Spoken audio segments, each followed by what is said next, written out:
আসসালামু আলাইকুম। স্বদেশ আইতে আপনাদের সবাইকে স্বাগত। প্রধান উপদেষ্টা ডক্টর মোহাম্মদ ইউনূসের লন্ডন সফর মূলত ছিল কিসের জন্য? সেটা কি আসলেই তার হারমোনি পুরস্কার নেওয়ার জন্য, মানে হারমোনি অ্যাওয়ার্ড নেওয়ার জন্য, নাকি তারেক রহমানের সাথে একান্ত গোপন মিটিং করার জন্য? যদিও বলা হচ্ছিল এটি একটি রাষ্ট্রীয় সফর, কিন্তু আসলে বিভিন্ন কারণেই এটি ফুটে উঠেছে আসলে এটি কোনো রাষ্ট্রীয় সফর ছিল না। জনগণের প্রায় 5 থেকে 6 কোটি টাকা খরচ করে কোনো একটি রাজনৈতিক দলের সাথে গোপন মিটিংয়ের জন্য এরকম একটি সফর, অথবা নিজের ব্যক্তিগত হারমোনি অ্যাওয়ার্ড নেওয়ার জন্য এরকম একটি সফর অত্যন্ত দুঃখজনক। কিন্তু আজকে মূলত এই বিষয়গুলো নিয়ে আলোচনা করব না। আজকে যে আলোচনাটা করব সেই আলোচনাটা হলো, এই যে ডক্টর মোহাম্মদ ইউনূস লন্ডন সফর করলেন, সেই সফরে আসলে জয়ী হলো কে? বিএনপি নাকি ডক্টর মোহাম্মদ ইউনূস? আমার মতে এই সফরে জয়ী হয়েছেন ডক্টর মোহাম্মদ ইউনূস। অপর একটি দিকে জয়ী হয়েছেন দুজনেই 50-50। কেন ডক্টর মোহাম্মদ ইউনূস জয়ী হয়েছেন এবং কেন বলছি দুজনেই 50-50 জয়ী হয়েছেন, সেই ব্যাখ্যাটি করব আজ। এই সফরের মূল উদ্দেশ্য হারমোনি অ্যাওয়ার্ড নেওয়া হোক, অথবা বিএনপির তারেক রহমানের সাথে গোপন মিটিংই হোক না কেন, সেটি নিয়ে আমাদের কোনো মাথা ব্যথা নেই। রাষ্ট্রের কোষাগারের টাকা খরচ করে অনেক সফর করেছেন, সেটা নিয়েও মাথা ব্যথা নেই। কারণ বাংলাদেশে বর্তমানে অঢেল সম্পদের মালিক।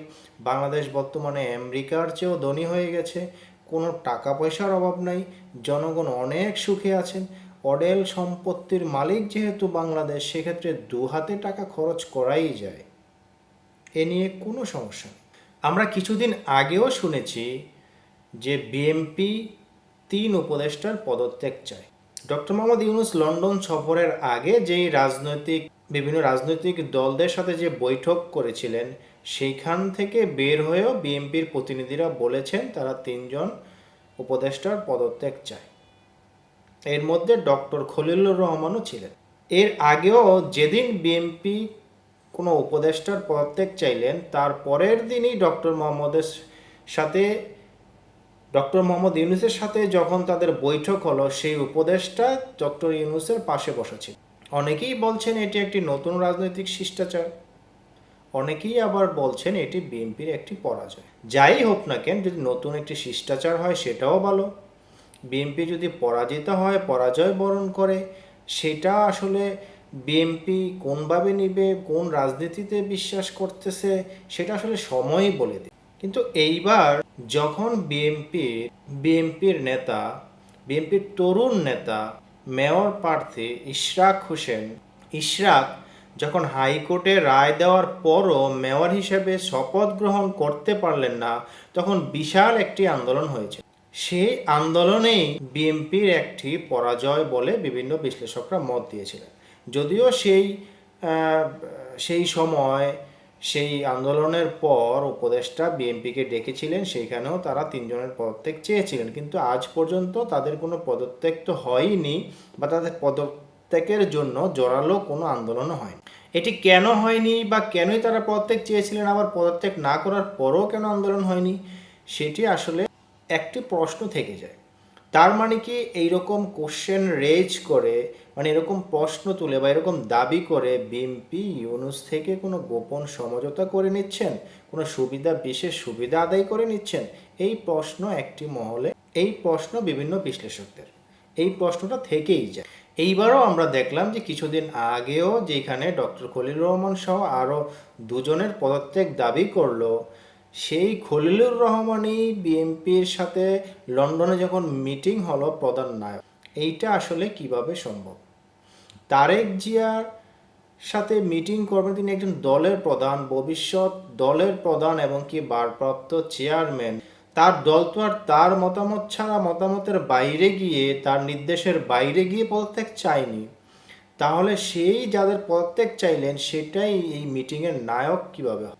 এইখানে একটা সবচেয়ে বড় কোশ্চেন মার্ক। তাহলে এই দাবি করে বিএনপি কি গোপন কোনো সমঝোতা বা গোপন কোনো সুবিধা আদায় করে নিতে চাইছে বা গোপন কোনো সুবিধা আদায় করে নিচ্ছে? আমরা কিছুদিন আগেই শুনেছি তারেক রহমানকে প্রধানমন্ত্রী, তারপরে ডক্টর শফিকুর রহমান জামাতের আমিরকে উপপ্রধানমন্ত্রী এবং কি প্রধান উপদেষ্টাকে রাষ্ট্রপতি করে একটি সরকার গঠনের যে পরিকল্পনা, সেগুলো আমরা সংবাদ মাধ্যমে শুনে। এখন সেই উদ্দেশ্যেই প্রধান উপদেষ্টা লন্ডন সফর করেছেন বলেও বিভিন্ন বিশ্লেষকরা বলছেন। তবে সেটি যদি সত্য হয় তবে দুপক্ষই জিতেছে বলে আমি মনে করি।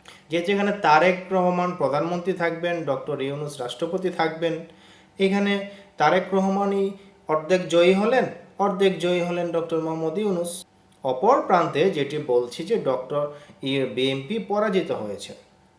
কেন বিএনপি পরাজিত হয়েছেন বলি, কারণ ইশরাককে তারা মেয়র হিসেবে শপথ গ্রহণ করাতে পারেননি। এটি তাদের প্রথম পরাজয় বলে যদি ধরে নেই। তারপর তারা যেই 3 জন উপদেষ্টার পদত্যাগ চেয়েছেন, তাদের এই কথায় কোনো কর্ণপাত করেননি ডক্টর মোহাম্মদ ইউনূস।